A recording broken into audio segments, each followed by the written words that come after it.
नमस्ते दोस्तों, आपका स्वागत है आपके अपने YouTube चैनल अनिल छापोला मोटिवेशन पर।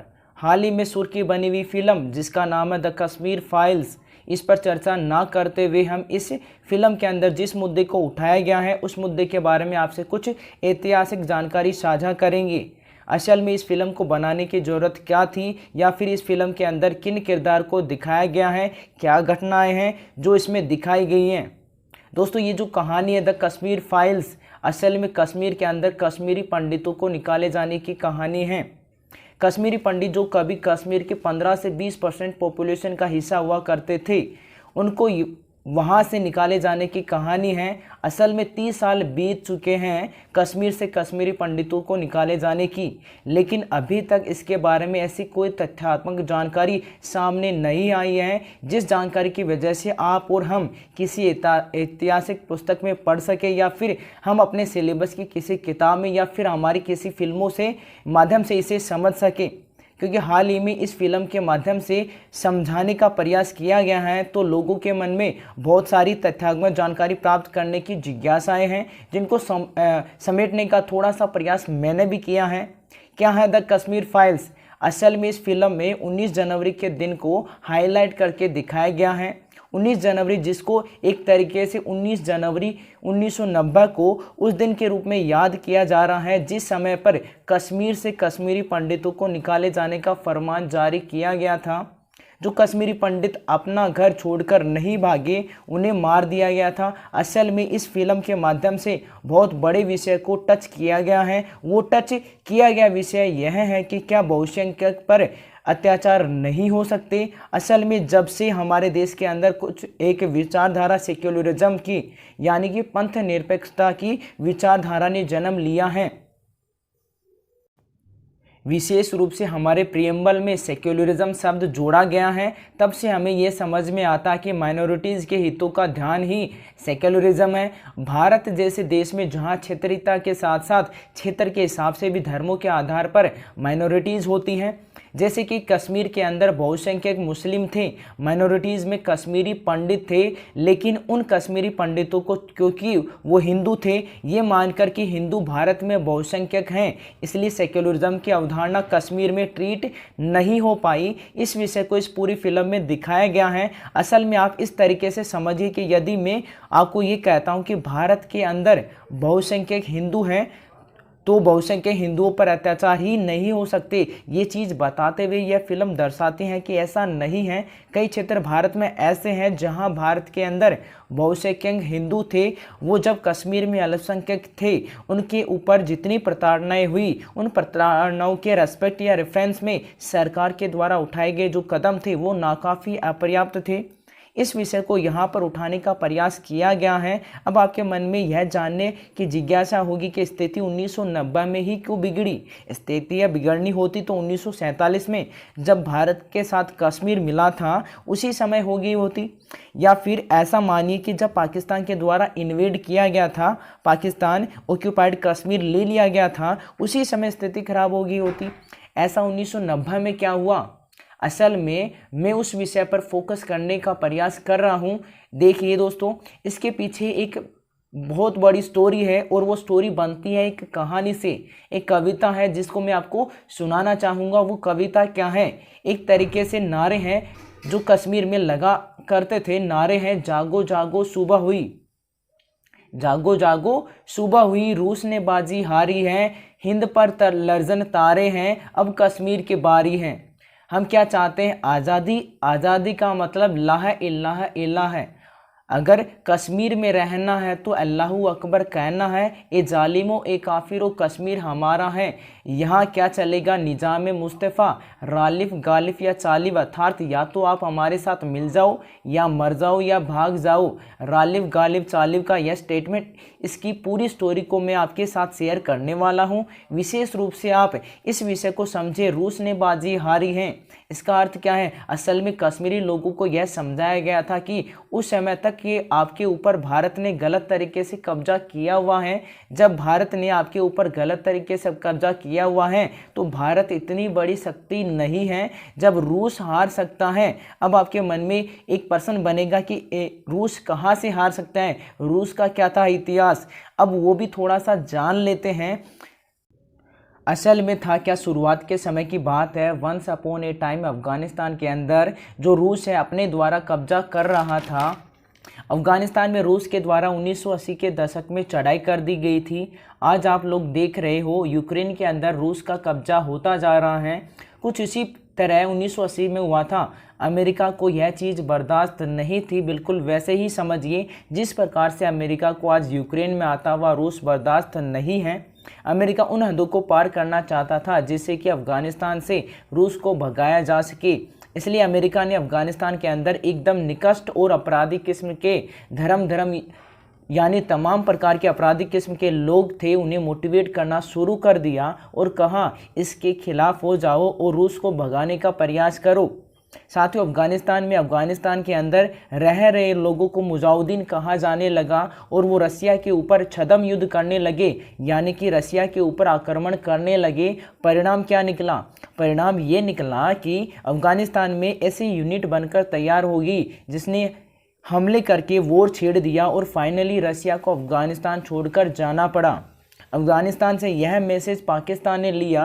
क्या मैसेज लिया? भारत में रह रहे या कश्मीर में रह रहे मुसलमानों, आपको ये समझना होगा कि जिस प्रकार से अफ़गानिस्तान से रशिया भगाया जा सकता है वैसे ही कश्मीर से हिंदुस्तान को भी भगाया जा सकता है। और हिंदुस्तान का मतलब हिंदुओं का स्थान, यानी कि कश्मीरी पंडितों का स्थान। अगर कश्मीरी पंडितों को हटाना है तो फिर रालिब गालिब और चालिब अपनाना होगा, यानी कि या तो यहाँ रहो या मरो या भाग जाओ, अपने आप को बदल लो यानी कन्वर्ट हो जाओ। कुछ ऐसी ही थी दर्दनाक स्टोरीज यहाँ बयां की जाती थी जिन्हें आप सोचोगे तो आपका हृदय छिन्न भिन्न हो जाएगा।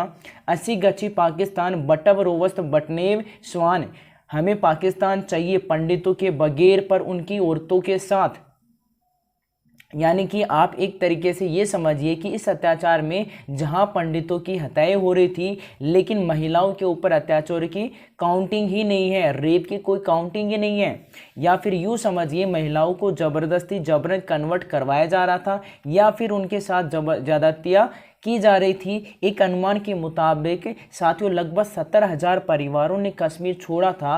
19 जनवरी 1990 के दिन सबसे ज़्यादा लोगों ने कश्मीर छोड़ा था, इसलिए इस दिन को सबसे ज़्यादा याद किया जाता है। साथियों 1990 की ये कहानी इसलिए आप सभी को सुनानी थी। अब आप लोगों के मन में सवाल आएगा कि सर 19 तारीख ही क्यों, इसके पीछे की कहानी भी बताइए। तो इसके पीछे की थोड़ी सी कहानी जान लीजिए। अल्टीमेटली हुआ क्या था, ऐसी परिस्थितियाँ क्यों बिगड़ गई थी। अफ़गानिस्तान की बात तो समझ आती है लेकिन कश्मीर के लोग इतने कश्मीर के खिलाफ, कश्मीरी पंडितों के खिलाफ क्यों हो गए थे? चलिए इसके बारे में मैं आपको बताता हूँ। देखिए साथियों, फारूक अब्दुल्ला जो उनके बहनोई हुआ करते थे, किसके? गुलाम मोहम्मद शाह के। फारूक अब्दुल्ला उस समय सरकार में हुआ करते थे, तो गुलाम मोहम्मद शाह ने फारूक अब्दुल्ला से उनकी सत्ता छीन ली और जम्मू कश्मीर के मुख्यमंत्री बन गए 1986 में। अब हम उस स्थिति तक पहुंच गए हैं। क्या हुआ था 1987 में? खुद को सही ठहराने के लिए क्या किया गुलाम मोहम्मद शाह ने?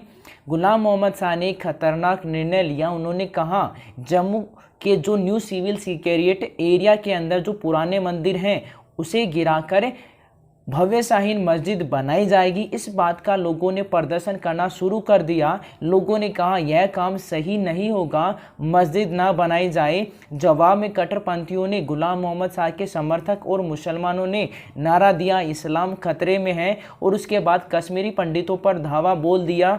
साउथ कश्मीर और सोमोर में सबसे ज़्यादा हमले हुए। हत्याएं और रेप तो बाई प्रोडक्ट के रूप में किए जाते थे। नतीजन 12 मार्च 1986 को राज्यपाल जगमोहन शाह की सरकार को दंगे न रोक पाने की नाकामी के चलते बर्खास्त कर दिया।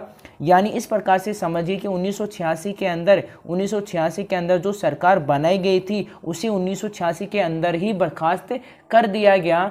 1987 में फिर चुनाव हुए तो इस बार कट्टरपंथी हार गए। कट्टरपंथी से मतलब जो कश्मीरी पंडितों के खिलाफ बयानबाजी कर रहे थे, असल में वो चुनाव हार गए थे। जब ये चुनाव हार गए थे तो यह मैसेज निकल कर आना चाहिए था कि कश्मीरी लोग जो हैं वो आपस में मिलकर रहना चाहते हैं, कश्मीरी पंडित व मुसलमान मिलकर रहना चाहते हैं। इसे आसानी से देखा भी जा सकता था, लेकिन चुनाव में कट्टरपंथियों का हारना एक प्रकार से चुनाव में धांधली की तरफ रुख मोड़ दिया और कहा इस्लाम खतरे में है। और इसी को ध्यान में रखते हुए 1988 में जम्मू कश्मीर लिबरेशन फ्रंट का बना, जिसे आप JKLF के नाम से जानते हो। कश्मीर को भारत से अलग रखने के लिए कश्मीरियत अब सिर्फ मुसलमानों की रह गई है, ऐसा कहकर जम्मू कश्मीर लिबरेशन फ्रंट का निर्माण हुआ। पंडितों की कश्मीरियत को भुला दिया गया था। 14 सितंबर 1989 को भाजपा के एक नेता टीकाराम टपलू की कई लोगों के सामने हत्या कर दी गई। हत्यारे पकड़े नहीं गए। कश्मीरी पंडितों को भगाने के लिए यह पहली हत्या थी। हत्यारे पकड़ में नहीं आ रहे थे। लोग भागने के लिए इधर से उधर प्रयास करने लगे। 1.5 महीने के बाद साथियों जज नीलकंठ गंजू की हत्या कर दी गई थी। अब गंजू कौन थे? गंजू वो थे जिन्होंने JKLF के एक नेता जिसका नाम है मकबूल भट्ट, उसको मौत की सज़ा सुनाई। गंजू की पत्नी का किडनैप कर लिया गया था। वकील प्रेमनाथ भट्ट को मार दिया गया था। 13 फरवरी 1990 को श्रीनगर के टेलीविज़न केंद्र के निदेशक लासा कोल की हत्या कर दी गई थी। ये वो बड़े लोग थे जिनकी हत्याएं हुई। अब आप इस तरह से अंदाज़ा लगा सकते हैं कि साधारण लोगों की तो इस पूरी कहानी में कहीं गिनती ही नहीं हो रही। इस प्रकार से जुलाई से नवंबर तक 1989 के बीच में 70 अपराधियों को जेल से रिहा किया गया। किसी के पास क्यों रिहा किया गया, इस बारे में अभी तक जम्मू कश्मीर की जो नेशनल कॉन्फ्रेंस सरकार है वो कोई भी जवाब नहीं दे पाई। फिर से आपको बता दूं, जागो जागो सुबह हुई, रूस ने बाजी हारी है, हिंद पर लर्जन तारे हैं, अब कश्मीर के बारी हैं। ये वो पंक्तियां हैं जिनको कश्मीरियों के द्वारा गूंजा जाता था। हम क्या चाहते? आज़ादी। आज़ादी का मतलब ला इलाहा इल्लाह है। अगर कश्मीर में रहना है तो अल्लाहू अकबर कहना होगा। ये जालिमों, ए काफिरों, कश्मीर हमारा है। यहाँ क्या चलेगा? निजाम मुस्तफ़ा, रालिफ, गालिफ और चालिफ। साथ ही ये वो पंक्तियाँ हैं जिनको कि एक प्रकार से भारत के अंदर रहते हुए कश्मीरी पंडित जो कि कश्मीर में अल्पसंख्यक थे उसके साथ है वो प्रताड़ना की। 4 जनवरी 1990 को उर्दू अखबार आफ्ताब मेही में हिजबुल मिजाउद्दीन ने एक न्यूज़ छपवाई जिसमें छपवाया गया कि सारे कश्मीरी पंडित कश्मीर की घाटी छोड़ दे। एक अखबार है अलसफा, उसमें एक न्यूज़ को दोबारा छपाया गया। चौराहों, मस्जिदों में लाउड स्पीकर लगाकर कहा गया पंडितों यहाँ से चले जाओ नहीं तो बुरा होगा। लोग लगातार हत्याएं, रेप करने लगे।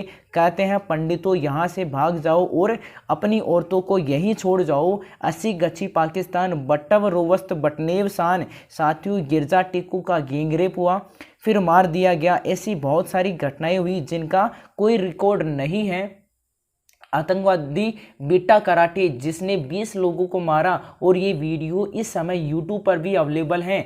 आप चाहे तो बिट्टा कराटे का यह वीडियो देख सकते हैं जिसमें वो गर्व से कहता हुआ दिखाई पड़ रहा है कि उसने 20 लोगों को मारा। Jammu Kashmir liberation front in सारी घटनाओं में काफ़ी आगे था। एक आंकड़े के मुताबिक 70,000 से ज़्यादा कश्मीरी परिवारों ने उस समय कश्मीर को छोड़ा था। साथियों ऐसा नहीं है कि कुछ कश्मीरी पंडित वहां रुकने का प्रयास नहीं किए, लेकिन उनके साथ फिर नरसंहार हुआ। मैं कुछ तस्वीरों के माध्यम से आपको दिखाना चाहूँगा कि कश्मीरी पंडितों की दुर्दशा। वो अपना शहर व अपना क्षेत्र छोड़कर भाग रहे हैं। आप उसे देख सकते हैं। फारूक अब्दुल्ला और जगमोहन सरकार, एक गुलाम मोहम्मद शाह की जिद के कारण ये सारा मामला बिगड़ा। पाकिस्तान ने एक भी मौका नहीं छोड़ा कश्मीरियों को भड़काने के लिए। भारत के खिलाफ बयानबाजी उस समय शीर्ष पर हुआ करती थी।